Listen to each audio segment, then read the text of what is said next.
The dirty little secret, if you will, about the inside linebackers is that Mike Tomlin actually thinks they're doing okay.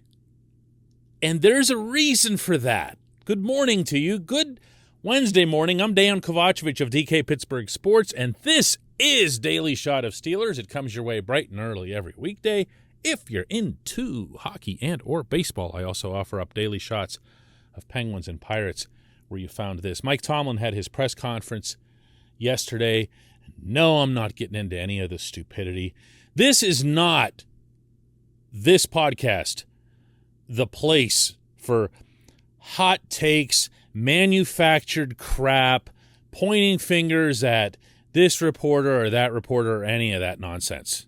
Okay, we're here to talk about football. That's what this show is about. That's how I've done things my whole life. I've been into the sports. I'm not at all into the stuff that's concocted just to appeal to the lowest common denominator because I think that's going to get me the biggest ratings or whatever. I'm here to talk about football. You guys want to talk about football? This is a good place for you. It's not the only one. There's lots of places, but I hope that it's one for you. Want to hear about something that actually matters as it relates to this team? Moving forward into this, is it too strong to call it a critical game? Probably not.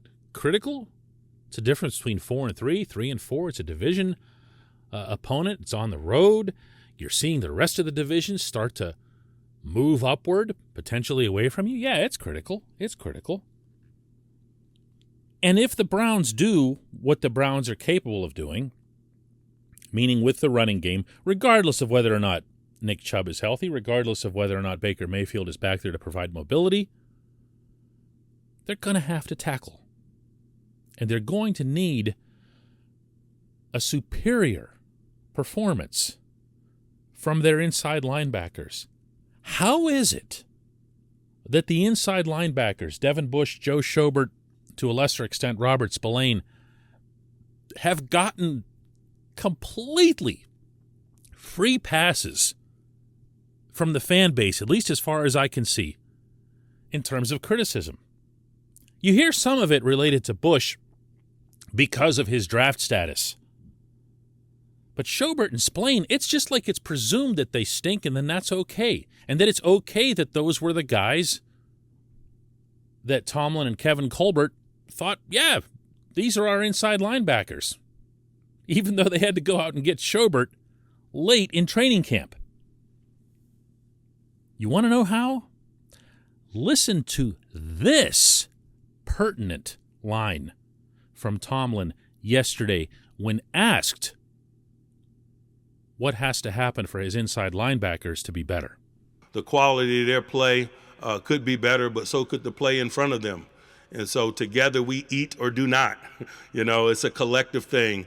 But much like we talk about rush and coverage, you know, those two things working hand in hand, it is very difficult to evaluate inside linebacker play in a vacuum, free from other elements, particularly the men that play in front of them. So, you know, we're working to gain some cohesion there. A lot of the lack of cohesion has to do with some of the moving parts that we've had in front of them. One thing I like to do whenever dissecting an answer that I get that might not be completely clear is to pay the closest attention to the first reflex of that individual's response. What is the first thing their mind goes to? In this case, Tomlin's first thing when asked about getting gashed by the run was to cite the defensive front, was to cite the defensive line. He's obviously not talking about Cam Hayward. He's looking a lot more at Chris Wormley, Isaiah Buggs, and everybody else that was up there that were legitimately getting gashed, especially Worley. But he's looking at those guys. Want to know why? Want to know why? Because he doesn't think the inside linebackers are really even part of that equation anymore. This portion of Daily Shot of Steelers is brought to you by Point Park University. Choose from nearly 100 career-focused programs leading to bachelor's, master's, and doctoral degrees. Choose when and how you'd prefer to do that studying, whether it's at Point Park's gorgeous downtown Pittsburgh campus, whether it's online. Maybe a flexible hybrid format works for you. Find out more at pointpark.edu. This defense has quietly, and this is not something that the Steelers boast about, has quietly gotten away from having their inside linebackers do anything other than pass coverage. And yes, I know that's where the NFL has been heading for a while. I also know that it was the Steelers who were ahead of that trend when they boldly and rightly drafted Ryan Shazier and stuck by him at inside linebacker when others were talking about moving him to safety because of his build. The days of the Hardy Nickerson, Levon Kirkland types up the middle, the one big dude, Lawrence Timmons was another one, who stands in the middle of the field and commands everything around him and has the defense move the ball carrier toward the tackler so that the middle linebacker is invariably the one who leads in tackles. That is gone. That is gone. And it is not coming back. This was a source of unending frustration for Vince Williams because Vinny was that guy. Vinny, just a perfect inside/middle linebacker, born in the wrong era. Vinny had to expand his skill set, and to his inestimable credit, he did that. 6th-round pick, got it done. Wonderful career in the NFL. I also was among the people pushing for Vinny to remain part of this football team because I thought Vinny, again, even though he wasn't going to be great in coverage, was still going to be able to assure that you weren't going to have an episode like what happened in the third quarter against Seattle.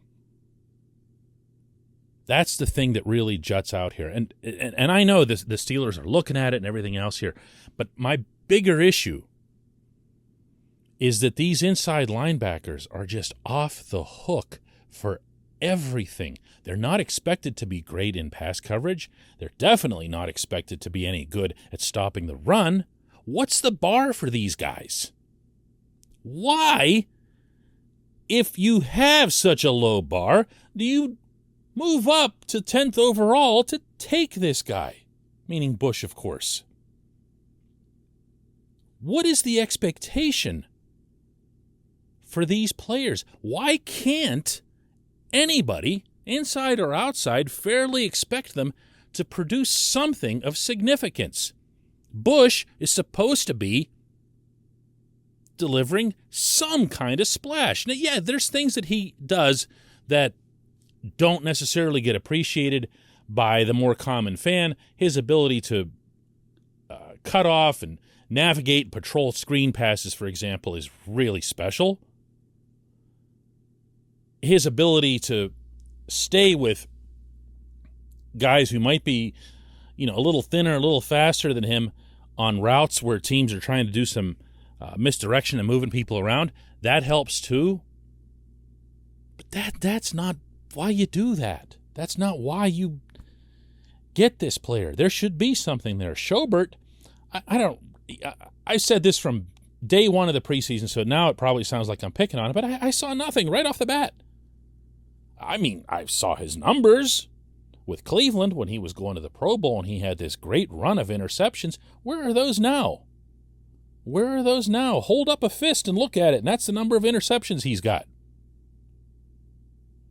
Spillane, I don't expect much from. I don't see any great athleticism there. He's gotten smoother, I think would be a fair term, over the last couple of weeks. You're not seeing him look as rattled as he did early in the season, something I'm not really sure I understood considering the amount of starting time that he had last year. But he's more of a calming presence, which I'm sure is why you're seeing more of him now. But what are you looking at? Where's the crime against getting some plays from your inside linebackers? Where is that? And what also does someone else who's on the inside linebacker depth chart, even if it's a, completely inexperienced guy like Buddy Johnson, have to do to get on the field? I don't know. I'm not advocating that Buddy Johnson starts Sunday in Cleveland. I'm just saying that it's felt like from the very beginning that the expectations have been low, the bar was set low, and then there was no competition put in place at this position. Very, very similar to how the offensive line was carried and coddled, really, through camp. And it's not working.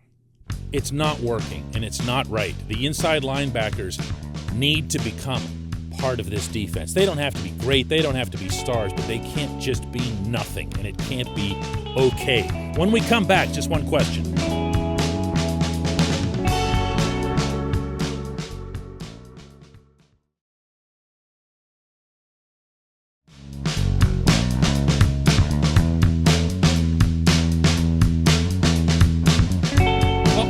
Time for just one question, and that's brought to you always by the personal injury law firm of Luxembourg, Garber, Kelly, and George, LGKG. They represent people who are hurt in car accidents, who filed for workers' comp and medical malpractice claims. The attorneys at LGKG have been AV rated. That's the highest rating a law firm can receive for legal ability and ethics in the Commonwealth of Pennsylvania. This is serious stuff. These guys are good. Learn more about them at lgkg.com or by calling my man, Larry Kelly, at 888-842-5454. Today's question comes from Rob. And Rob asks, I haven't looked at the actual stats, but could another factor be, in terms of flipping the field, the number of penalties on special teams, namely kick and punt returns? And by that, Rob is referring to yesterday's episode when I was discussing various ways that the Steelers need to be flipping the field, principally with the most obvious being takeaways. The Steelers have actually had lousy field position, but back to Rob. He says, at the home games in particular, it seemed like there were so many drives that were starting behind their own 20 due to penalties. Even a consistently productive offense won't always overcome this.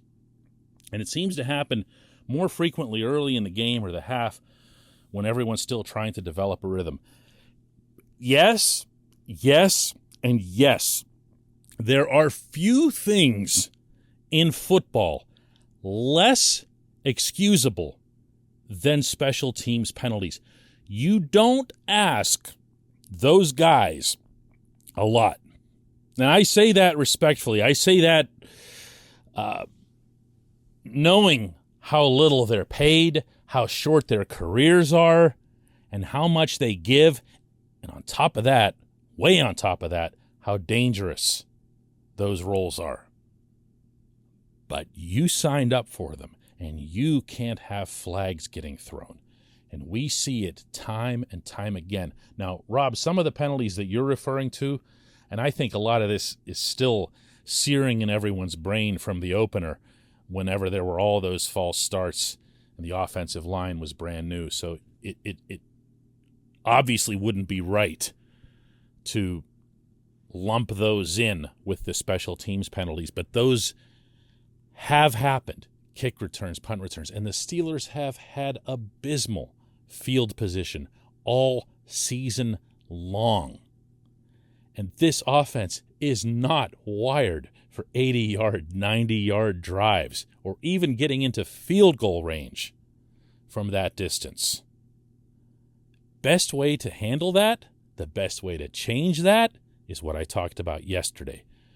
But making sure that the special teams, which Danny Smith has founded in a way that realistically here, they're not going to generate meaningful returns, much less splash.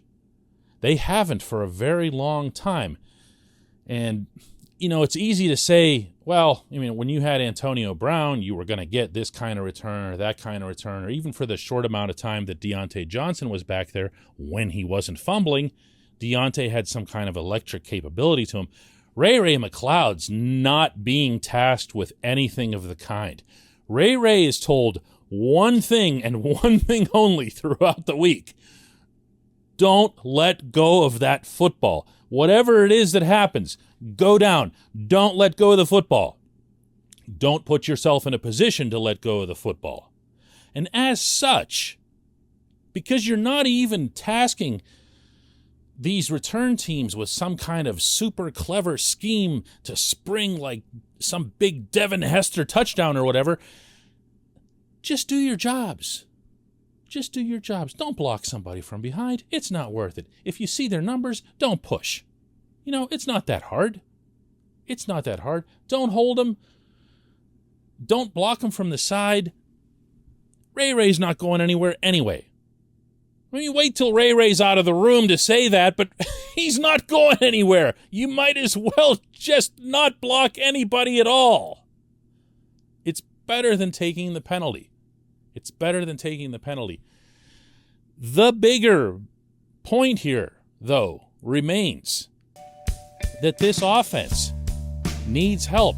It does need help from its defense and from its special teams. I'm glad you brought that up today. It's a terrific point to add on, Rob. We're going to have another one of these daily shot of Steelers CDs tomorrow. Thanks for listening.